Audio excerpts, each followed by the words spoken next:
Curahkanlah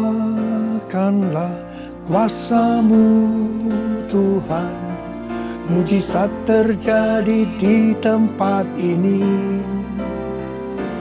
Curahkanlah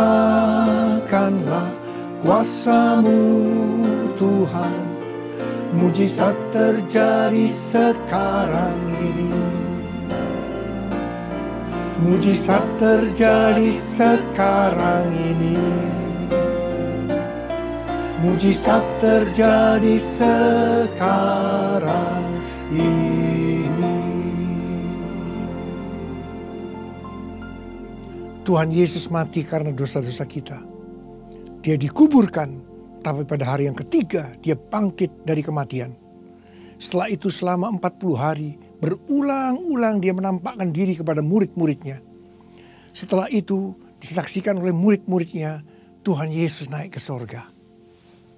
Pesan yang terakhir kepada murid-muridnya sebelum dia naik ke sorga, dari Kisah Rasul 1 ayat 8. Tetapi kamu akan menerima kuasa kalau Roh Kudus turun ke atas kamu. Dan kamu akan menjadi saksiku di Yerusalem, di seluruh Yudea, Samaria, dan sampai ke ujung bumi. Ada berapa banyak murid-murid Tuhan di tempat ini? Boleh angkat tangan. Saudara, pesan ini buat kita semua. Tuhan menghendaki kita menjadi saksinya.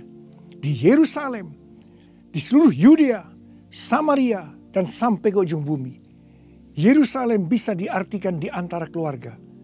Yudea bisa diartikan di antara orang-orang seiman. Dan Samaria bisa diartikan di antara orang-orang yang bukan seiman. Dan sampai ke seluruh dunia. Tuhan menghendaki kita melakukan itu. Dan untuk itu Tuhan akan mencurahkan rohnya. Memberikan kita kuasa. Seperti kepada mereka pada waktu itu. Setelah itu mereka berkumpul. 120 murid di kamar loteng. Apa yang mereka lakukan? Mereka semua bertekun dengan sehati dalam doa bersama-sama. 10 hari setelah itu, pada hari raya Pentakosta, tiba-tiba terdengarlah dari langit bunyi seperti tiupan angin keras. Tiba-tiba tampaklah lidah-lidah seperti nyala api yang bertebaran dan hinggap kepada mereka masing-masing. Dan mereka penuh Roh Kudus. Dan mereka mulai berkata-kata dalam bahasa-bahasa lain. Seperti yang diberikan oleh Roh kepada mereka untuk mereka memperkatakannya. Itu adalah bahasa Roh. Saudara, setelah itu mereka menjadi saksi Yesus. Petrus berkhotbah. 3.000 orang bertobat dan dibaptiskan. Kemudian mereka dipakai dalam mujizat dan kesembuhan. Dan cara hidup jemaat berubah. Mereka bertekun dalam pengajaran rasul-rasul dan persekutuan. Mereka membaca Alkitab. Mereka suka membaca Alkitab.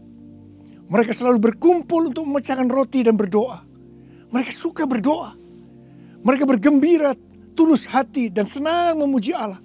Mereka suka memuji, menyembah Tuhan. Mereka suka memberi sehingga tidak ada yang berkekurangan. Mereka disukai semua orang dan tiap-tiap hari ada jiwa-jiwa yang bertobat. Saudara, hari-hari ini kita sedang memasuki penuaian jiwa besar-besaran. Tuhan akan mencurahkan rohnya, memberikan kuasa kepada saudara untuk menjadi saksi Yesus. Saudara, saya berdoa, semua saudara yang mendengar khotbah ini dipenuhi dengan Roh Kudus, dengan tanda awal berbahasa roh. Memang keuntungan berbahasa roh itu ada beberapa. Yang pertama, kita lebih berani bersaksi tentang Yesus. Dan yang kedua, pada waktu kita berbahasa roh, kita membangun diri kita, membangun kerohanian kita. Kalau kita berbahasa roh, kita merasakan hadiratnya lebih lagi. Kalau kita berbahasa roh, kita akan merasakan damai sejahtera dan sukacita yang lebih besar. Kalau kita berbahasa roh, kita bisa berdoa lebih lama. Dan kalau kita berbahasa roh, roh kitalah yang berdoa. Saudara, kita terdiri dari roh, jiwa, tubuh.